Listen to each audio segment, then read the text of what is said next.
Hi, and welcome to the show. I'm Peggy Sue Skipper, and all across this nation, and here in the greater Dallas area as well, some people get into financial trouble and maybe even end up in bankruptcy. And what happens then? There is an aftermath of bankruptcy that sometimes people don't consider prior to getting themselves into this situation for whatever reason. But there is a company that may be able to help, and we have with us today Doug Parker, who is CEO of RepairMyCreditNow.com. Welcome. Thank you very much. Very catchy website and title for your company. Well, unfortunately, there's a lot of people out there that need help, and we were trying to look for the most efficient way to get in front of those people. Okay. So tell me, who are your clients? Well, our clients can be really anyone, but if you mentioned bankruptcy earlier, a lot of people go and they file a bankruptcy, and then they don't really know what their options are. They think they've got bad credit forever because they do stick with them for 7 to 10 years. Right, exactly. And that can be devastating when you're trying to buy a house, for sure, trying to buy a car, trying to rent something, even sometimes getting a job. Jobs, insurance, there are many things that the credit scores do affect, and that's one of the problems that people run into is they get into kind of a rut, they have some credit issues or some credit problems, maybe they file a bankruptcy, or maybe they don't, but they still have that bad credit, and then they just stay in that rut for many years, pay cash for things. Dodging the phone calls. Dodging the phone calls and just kind of, skipping out, and like I said, they get to where they're paying cash for everything, so it's kind of a double negative. Not only do they have bad credit, but they haven't established any new positive trade lines, and so there's nothing there to help them improve their credit rating. Okay. So what is it you can help them with? Well, let's back up and use a case scenario. Sure. Say I have gotten into credit trouble, maybe not filed bankruptcy, but I'm dodging those phone calls from my credit card companies and maybe even utilities, and so now I'm in a panic, and I'm thinking, okay, I got to get out of this somehow.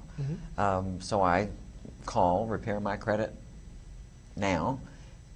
What's the first step? What happens when I make that phone call? Well, the first step, what we would do is we would do a consultation with you over the telephone. We would review your credit report and see what things are on your credit report and what you need help with.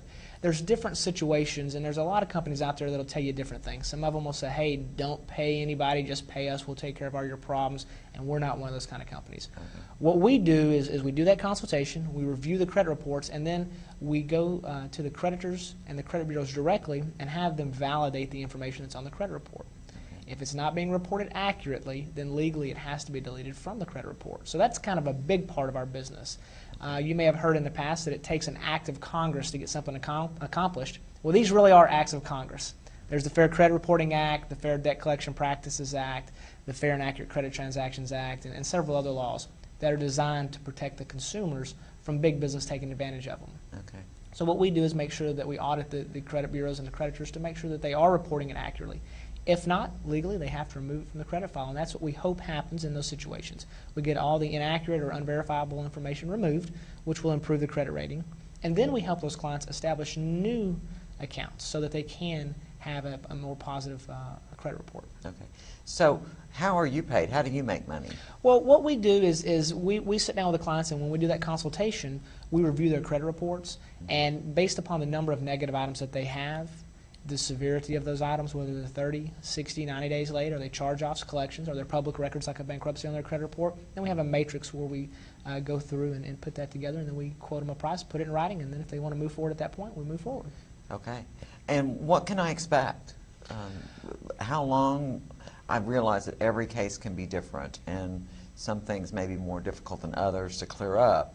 But there's got to be some kind of average. Well, there really is, and what we tell all of our clients is that our program is a 180-day program. We are regulated by the state, so we do have, we cannot put them under contract for more than 180 days. So we set them up, and we let them know that their credit doesn't get messed up overnight, it doesn't get fixed overnight, and so it takes a little bit of time to get those things accomplished, but it's basically about a 6-month program, and once they enroll in the program, within about 30 to 45 days, they'll start seeing results come back from the credit bureaus. And those are the investigation results. It'll say if the item's been deleted or if it's been verified as accurate. Typically, you can expect somewhere between a 50 and an 80-point increase in a credit score while they're in our program. Now, our goal is to help give them some ideas on how credit scores are calculated, give them some pointers on what they need to do in the future and what they do not need to do, and then based upon that information, hopefully their scores will continue to improve over a long period of time, over the next 2 or 3 years. Okay. Well, let's talk for just a minute about bankruptcy, because Okay. I know the bankruptcy laws changed, so, and I know we're not going to go into that because that's not really your bailiwick, but there for a while, people just seem to be declaring bankruptcy at the drop of a hat. You know, it's like, I owe a bunch of money, well, I'll just file bankruptcy and walk away from it all. Yeah, a lot of people were doing that. I mean, what they were doing was and it was specifically designed around revolving debt. They were going out getting a bunch of credit cards, loading up their credit cards, Right. and then they maybe would even do like a mortgage or a second mortgage, take it out, pay it off. Then they would go back in and reload those credit cards again. Right. So now they've got twice as much debt as they had to begin with, and they're kind of robbing from Peter to pay Paul. But what we found out is with this new bankruptcy law, it's a lot more strict. It's a lot harder to file a bankruptcy. There's hardly any, As it should be. It really should be a little bit harder. Yeah. And you know the creditors and the creditors had a whole lot to do with that. A lot of the big credit card companies, you had some lobbyists trying to put together some of these laws for the bankruptcies to make it a little bit more difficult because they were just taking such tremendous losses. So now it's a lot harder to file a bankruptcy. So what most people are doing when they're in those similar situations, they're just walking away, and those accounts go into charge-off status. And then there's some things where they may be, depending on the amount of the debt, they may file a judgment against that client.